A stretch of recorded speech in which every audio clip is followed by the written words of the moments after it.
What's not to love about the Aliens franchise? Giant xenomorphs, suspense, giant xenomorphs, action, oh yes, giant xenomorphs.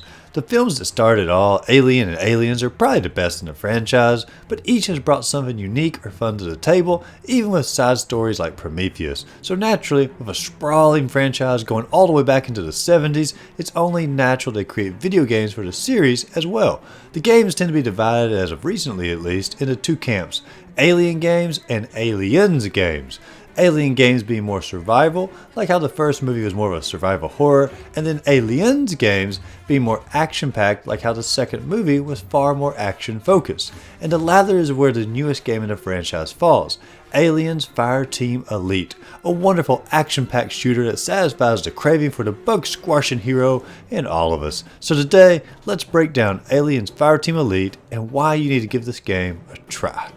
But before we get too far into that, welcome to the Ogles channel. Thanks for watching today. If this is your first time on the channel, be sure to click the subscribe button down below if you're lazy to give me news, reviews, retro content, and a lot of other stuff we throw in there as well. But let's get back to Aliens Fireteam Elite. Aliens Fireteam Elite begins 23 years after the third Alien movie and allows for players to take control of the Colonial Marines who are set to answer a distress call for a ship that has been overrun by xenomorphs. The story thickens as you descend down to the planet LV-895 and try to exterminate the alien threat while taking on rival androids as well.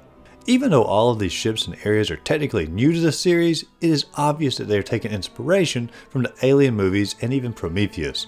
This allows the developers to tell a new story, but at the same time allow players to still experience the scenery that they know and love so well. And the sceneries are a huge plus in this game, because they set the tone perfectly. Whether it's exploring the giant ruins and basically playing Prometheus, or going deeper and deeper into Alien's lair, they did a wonderful job of bringing the Alien's lore to life. Before you deploy to any of these levels though, you have to get yourself all equipped at the home base. At the home base, you're able to choose between 5 different character classes at the recording of this video anyway: the Gunner, the Demolisher, the Technician, the Doc, and the Phalanx. There's also an unlockable Recon class at the close of the game, and with each season it appears more classes will be added. No class is overpowered, and they are designed uniquely enough so that the team play is necessary throughout. And that's the way the game is meant to be played, with a team. Every mission you play will either be you with 2 AI computers or with 2 human players online. And the true fun is clearly with the online players, but even if you have the AI computers, it can still be pretty enjoyable. After everyone on your team has chosen their class, you are then deployed on your mission, and this is where the core game takes place. You journey through familiar alien environments and blast through hordes of xenomorphs, and they literally come at you in hordes. You stay in one area for several minutes, blasting away and defending your post before moving on. All the action is done in third person, which generally leads a shooting game to be more of a stealthy type game, but the vast majority of this game is very fast paced with running, dodging, and shooting throughout.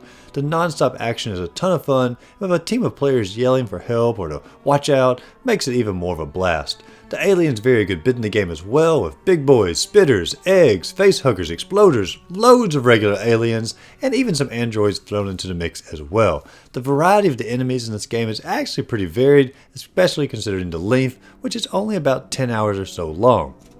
Your weapon variety as you blast through is pretty varied as well, with several missions allowing you to acquire new weapons and giving you money to spend on weapons at the same time. However, the weapons they give you at the start of the game are actually pretty great weapons that can be upgraded and used well into the close of the game. Also, going through the missions allows you to level up your character, which allows for more and more customization and perks you can equip your character with. And the perk system is pretty unique as well, where instead of having a map of skills to unlock or a skill tree, you have a grid to try to fit your acquired perks into.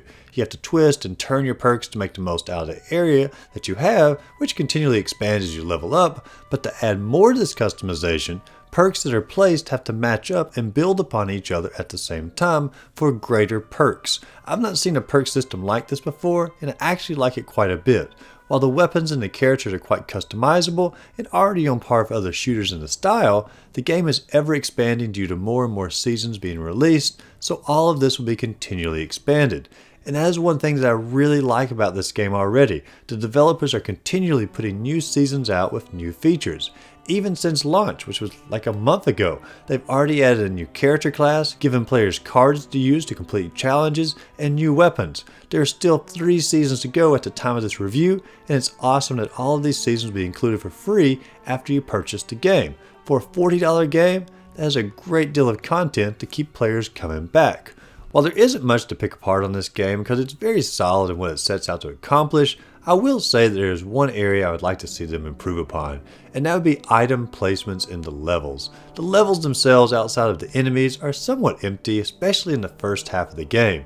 You can search every corridor of the level and will very rarely ever find an item or intel to pick up. But you do find them just often enough to keep you searching through empty area after empty area after empty area. It almost feels like the game is teasing you a bit as you search through all of these empty areas just trying to find an item. But this could also be done to add immersion into an action game to streamline it over searching for supplies and upgrades. Maybe you're not meant to search through all of these empty corridors. Overall, Aliens Fireteam Elite is a really fun action shooter game that I would recommend to any fan of the Alien franchise. It has amazing sceneries that would delight any fan of the series, and plenty of customization options, and just a fast-paced action game throughout. While the game is definitely best experienced with friends, even doing the single-player mode can be rewarding. It offers a decent bit of replay value with an unlockable horde mode, different characters to experience, and of course, the addition of adding more seasons for free.